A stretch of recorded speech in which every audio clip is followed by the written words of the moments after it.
दोस्तों, शनिदेव की चाल भले ही धीमी है, लेकिन जब वो चाल बदलते हैं तो पूरी दुनिया कांप जाती है। जी हाँ दोस्तों, फिर से इस वर्ष भी शनिदेव ने अपनी चाल बदल ली है, वक्री हो चुके हैं। 11 दिसंबर तक वक्री रहेंगे शनिदेव, जो आप मकर राशि के जातकों के राशि के स्वामी हैं, धनेश हैं और शास्त्रों के अनुसार अपने शुभ भाव में जन्म चंद्रमा से तीसरे भाव में गोचर कर रहे हैं। वैसे में शनिदेव का वक्री होना यानी उनके बल में वृद्धि हो जाना आपको कई लाभ देने वाला है। धनेश है तो धन का लाभ, घर जमीन जायदाद वाहन, भाग्य का प्रबल होना, कार्य क्षेत्र हो या बिजनेस, हर जगह आपका जलवा ही जलवा होगा। ये शनिदेव इस वर्ष आपको वरदान दे रहे हैं और ये सब 11 दिसंबर के पहले होने वाला है। आज के इस वीडियो में मैं चर्चा करूंगा कि कौन से वो 5 बड़े लाभ हैं जो आप मकर राशि के जातकों को शनिदेव अपनी वक्री गति के दौरान देने वाले हैं। दोस्तों, आप देख रहे हैं एस्ट्रो नक्षत्र 27 और मैं हूं डॉक्टर मुकेश। दोस्तों, शनिदेव आपकी कुंडली के सबसे सत्य प्रिय और निष्पक्ष ग्रह हैं। शनिदेव कभी भी कमजोर नींव पर आपके जीवन को बनाने नहीं देते, इसीलिए वो आपको शॉर्टकट लेने से मना करते हैं और आपसे कड़ी मेहनत भी करवाते हैं। इसका यह मतलब नहीं कि वो क्रूर है। इसका मतलब क्या है? वो आपको भव्यता देना चाहते हैं, आपके जीवन को भव्य बनाना चाहते हैं, तो फाउंडेशन कमजोर तो नहीं छोड़ेंगे। तो दोस्तों, शनिदेव से डरना नहीं है, उन्हें समझने की जरूरत है। दोस्तों, शनिदेव जब वक्री होते हैं तो वो हमारे नए कर्मों की गति को रोक देते हैं और कुछ पुराने कर्मों की समीक्षा और संशोधन करते हुए उसका निपटारा भी कराते हैं। वो बोलते हैं कि इस समय पुनर्विचार करो कि क्या गलती हुई है, अपना पुनर्निर्माण करो कि कहां आप रुके हुए हो, आपकी क्या कमी आपकी सफलता के आड़े आ रही है। तो जब आपकी जिंदगी को वो थोड़ा स्लो करते हैं तो आप सोचते हैं कि कहां गलती हो रही है, क्योंकि जब व्यक्ति सफलता की सीढ़ियां चढ़ने लगता है, जितना धन चाहता है उससे डबल कमा लेता है, तो अहंकार यहां चढ़कर बोलता है। वैसे में अपनी कमियां नहीं दिखती और उसकी कामयाबी कहीं ना कहीं सैचुरेटेड होने लगती है, रुकने लगती है। यही कारण है कि शनिदेव अपनी चाल बदलते रहते हैं और हर एंगल से आपको निचोड़ते रहते हैं, आपको निखारते रहते हैं। दोस्तों, पहले बड़े लाभ के रूप में शनिदेव आपके भाग्य का पुनर्जागरण कर रहे हैं, आपके भाग्य को प्रबल कर रहे हैं, जिसके कारण रुके हुए सारे काम पुनः प्रगति पर आ जाएंगे। रुका हुआ पैसा मिल जाएगा, रुकी हुई सारी आपकी इच्छाएं, मन की मुरादें, सपने पूरे होंगे, क्योंकि शनिदेव जन्म चंद्रमा से तीसरे भाव में गोचर कर रहे हैं। आपके जन्म चंद्रमा से मकर राशि के स्वामी भी हैं, धनेश भी है। वक्री हुए हैं तो चेष्टा बल की बढ़ोतरी हो गई, यानी कि उनके अंदर शक्ति आ गई। वो अपनी संपूर्ण 7वीं दृष्टि से भाग्य के भाव को देख रहे हैं और यही कारण है कि आप भाग्य के धनी रहेंगे 11 दिसंबर तक। तो ऐसे में आपकी जिंदगी में जितने कार्य पेंडिंग थे, कुछ मुद्दे रुके हुए थे, कुछ आप करना चाहते थे, हर जगह अपना बल्ला घुमाइए। वहीं दूसरे बड़े लाभ के रूप में आपके करियर में एक बड़ा बदलाव दिख रहा है। यानी कि शनिदेव कह रहे हैं आपको सफलता मिलेगी, लेकिन कुछ परिवर्तन की आवश्यकता है, कुछ अपग्रेडेशन की आवश्यकता है। नौकरी पेशा हो या यदि आप बिजनेसमैन हैं, अपने टैलेंट से कुछ करते हैं, वहां भी आप देखिए कि कुछ नई नीतियां आप लगा सकते हैं कि नहीं, कुछ नए एक्सपेरिमेंट कर सकते हैं कि नहीं। तो जैसे ही कुछ नया आप अप्लाई करेंगे, शनिदेव आपको लाभ दे देंगे। दोस्तों, तीसरे बड़े लाभ के रूप में शनिदेव अच्छे गोचर में धन के स्वामी होते हुए 2 त्रिकोणों पर दृष्टि डाल रहे हैं। तीसरी दृष्टि से पंचम भाव को दृष्टि कर रहे हैं, जो लक्ष्मी त्रिकोण है, अर्थ त्रिकोण है। वहीं सीधी 7वीं दृष्टि से नवम भाव को, भाग्य के भाव को, द्वितीय त्रिकोण को देख रहे हैं। तो जब 2 लक्ष्मी वाले भाव प्रकाशमान हो गए, तो धनेश कैसे नहीं आपको धन देंगे। तो बड़े आर्थिक लाभ के संकेत, रुके हुए पैसे प्राप्ति के संकेत, कहां से धन आएगा, कैसे आएगा, ये तो शनिदेव ही जाने। लेकिन उन्होंने संपूर्ण योगायोग निर्मित किया हुआ है। दोस्तों, वही चौथे पॉइंट के रूप में, बड़े लाभ के रूप में, यदि आप चाहते थे नई गाड़ी लेनी है, नया घर लेना है, बहुत कोशिश कर रहे थे, संजोग नहीं बन रहे थे, तो शनिदेव ने इस बार आपके लिए ये संजोग बना दिया है। क्यों? अगले वर्ष शनिदेव का गोचर चतुर्थ भाव में होने वाला है। अभी वो अपनी एग्रेसिव डिग्रियों पे संचरण कर रहे हैं। अगले वर्ष आपकी चतुर्थ की ढैया प्रारंभ होगी, धनेश चतुर्थ भाव में जाएंगे।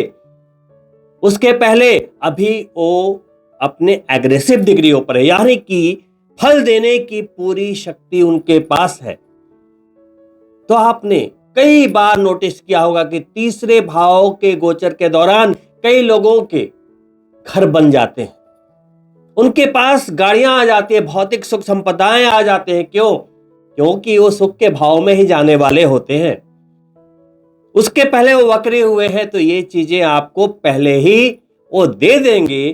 फिर चतुर्थ भाव में आकर कर्म भाव को दृष्ट करेंगे और कुछ आपको आने वाली जिंदगी के लिए कुछ और पाठ पढ़ाएंगे, लेसन देंगे। दोस्तों, ये तो मैंने 5 बड़े लाभ की बात की। सावधानी आपको क्या रखनी है? विदेश भाव पर उनकी वक्र दृष्टि है, खर्चे का भाव है। अब जितने भी मकर राशि के जातक हैं, सभी की जन्म पत्रिकाओं में शनिदेव अच्छे तो नहीं बैठे होंगे। मान लो 60% की कुंडलियों में अच्छे बैठे होंगे, तो जो बड़े लाभ मिलने वाले हैं उनको मिल जाएंगे। लेकिन कुछ ऐसे भी लोग होंगे जिन्हें उनकी वक्री गति के दौरान, यानी कि उनका बल बढ़ा है और कुंडली में अगर वो खराब हुए तो उन्हें समस्याएं भी दे सकते हैं। तो सावधानी क्या रखनी है? द्वादश भाव पर दृष्टि है तो अनावश्यक खर्चों से बचें। धनेश है, धन के मामले में काफी सावधान रहने की जरूरत है। यदि आप विदेश में रहते हैं तो विदेश संबंधी मामलों में भी आपको थोड़ी सावधानी रखनी चाहिए। दोस्तों, वहीं उनकी तीसरी दृष्टि पंचम भाव पर है। पंचम भाव प्यार का है। तो यदि प्यार संबंधित किन्हीं मामलों में कोई भी विवाद हो, गलतफहमियां हो, सावधान रहें, थोड़े सब्र से काम लें, ब्रेकअप ना करें। क्योंकि जब शनिदेव वक्री होते हैं तो पुरानी चीजें लाइफ में लौट कर आती हैं। तो पंचम भाव से संबंधित सारे कारक तत्वों के लिए सावधान रहना पड़ेगा। दोस्तों, यदि आपकी जन्म पत्रिका में शनिदेव की स्थिति अच्छी नहीं है और आप भी 5 ये बड़े लाभ लेना चाहते हैं, तो सावन का महीना चल रहा है, पहले उपाय के रूप में महादेव की पूजा करें, महाकाल की पूजा करें। वहीं दूसरे उपाय के रूप में हमेशा बताता हूं, हनुमान जी की भक्ति, पंचमुखी हनुमान जी की पूजा, सुंदरकांड का पाठ और प्रतिदिन हनुमान चालीसा। वहीं तीसरे उपाय के रूप में शनिदेव श्री कृष्ण भगवान के उपासक थे, भक्त थे, तो श्री कृष्ण भगवान की पूजा बहुत ही फलदायी है। चौथे उपाय के रूप में शनि के अशुभ प्रभावों को कम करने के लिए छाया दान करना, काली वस्तुओं का दान करना, शनि मंदिर जाना, उनका अभिषेक करना, दीपक जलाना, पीपल के वृक्ष का स्पर्श करना, जल चढ़ाना। तो दोस्तों, ये 4 उपाय तो मैंने बता दिए जो कि पूजा पाठ से रिलेटेड थे। 5वां उपाय आपके कर्म से रिलेटेड है। जी हां, नियत से पवित्र रहिए, ट्रांसपेरेंट रहिए, हर दिन किसी न किसी की मदद कीजिए। पैसे से नहीं कर सकते तो मानसिक रूप से कीजिए, बुजुर्गों का सम्मान कीजिए, मदद कीजिए, सेवा कीजिए, असहाय, गरीब, मजदूर, बेबस, लाचार लोगों की सहायता कीजिए। मनसा वाचा कर्मणा, ना बुरा बोलिए, ना सोचिए, ना कीजिए। इससे शनिदेव हमेशा प्रसन्न रहते हैं, क्योंकि शनिदेव कभी भी आपको सजा नहीं देते। हमारे कर्मों को ही वो मल्टीप्लाई करके हम तक वापस पहुंचाते हैं और हमें प्योर करते हैं। अगर आपने अच्छे कर्म किए हैं, सत्कर्म किए हैं, तो शनिदेव रंग को राजा बना देते हैं। वहीं यदि पिछले कई जन्मों में अगर हमने बुरे कर्म किए हैं, तो वही कर्म कार्मिक बाधा बनकर हमारे मनवांछित कार्यों के बीच अवरोध बनकर खड़ी हो जाती है और हमें लगता है ये क्या हो गया। यदि आपके जीवन में कभी भी कोई भी तकलीफ आए, मुश्किल आए, नुकसान हो, समझ लेना ये आपका कर्म है, आपके साथ ये होना ही था। यदि कोई जिससे आप बहुत प्यार करते हैं,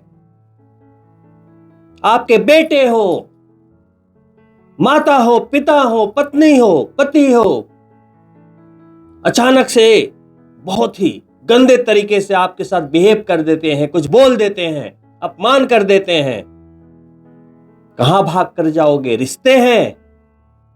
उस समय आपको कुछ उत्तर नहीं देना है, ईश्वर से प्रार्थना करनी है कि हे प्रभु, जो भी कर्मवश आज मुझे ये तकलीफ हुई है, मुझे ये सुनना पड़ा है, मैंने सह लिया, अपने कर्म को काट लिया। अब जो भी गलती हुई हो मुझे क्षमा करो और आगे से ऐसा कुछ ना हो, उसके लिए सभी को सद्बुद्धि दो। मुझे भी ज्ञान दो कि आगे हमेशा मैं अच्छा कर्म करूं, कभी मेरे हाथों से कुछ गलत ना हो, कभी मेरी वाणी से कभी कुछ गलत ना निकले। कहते हैं हाथों से किया गया जो कर्म है उसका दोष तो फिर भी बाद में लगता है। सबसे महत्वपूर्ण दोष क्या है? वाणी दोष। बिना सोचे समझे कुछ भी बोल देते हैं, कुछ भी मजाक कर देते हैं। कभी किसी का दिल भी दुख गया ना, वो भी शनिदेव की डायरी में नोट हो जाता है। वैसे ही यदि आपने किसी का उपहास उड़ाया, पीठ पीछे आलोचना की, ये मत सोचिए कि कोई नहीं देख रहा, आप मजे लो, सेम आपके साथ भी होगा। कोई आपका भी मजाक उड़ाएगा, कोई आपके पीठ पीछे भी चुटकियां लेगा। तो हमारे कर्म हमेशा हम तक लौट कर आते हैं। सुना तो होगा, हजारों गायों में जो बछड़ा होता है ना, वो अपनी माता को ढूंढ लेता है। तो जो भी आपने कर्म किए, कितने भी जन्म हो जाएं, आपका कर्म आपको ढूंढ ही लेगा। तो दोस्तों, इन्हीं शुभकामनाओं के साथ कि आप सभी मकर राशि के जातकों के लिए शनि देव के ये वक्री दिन आपके लिए बहुत कुछ देकर जाएं और आप सभी सुखी रहें, स्वस्थ रहें और खूब सारा पैसा कमाते रहें। इन्हीं शुभकामनाओं के साथ मैं आपसे अनुमति चाहूंगा और अंत में आपसे आग्रह करूंगा कि यदि आप मेरे चैनल को पहली बार देख रहे हैं तो सब्सक्राइब करते हुए जाएं, साथ ही बेल बटन ऑन कर लें ताकि आने वाले वीडियो के नोटिफिकेशन भी आपको प्राप्त हो। वहीं वीडियो पसंद आई हो तो लाइक जरूर करें और अपने मित्रों के लिए शेयर भी करें। सावन का महीना चल रहा है, महादेव की आराधना बहुत ही जरूरी है शनिदेव की प्रसन्नता के लिए। तो कमेंट बॉक्स में ओम नमः शिवाय लिखते हुए जाएं। बहुत ही जल्द मिलता हूं दूसरी वीडियो में, तब तक के लिए नमस्कार मित्रों।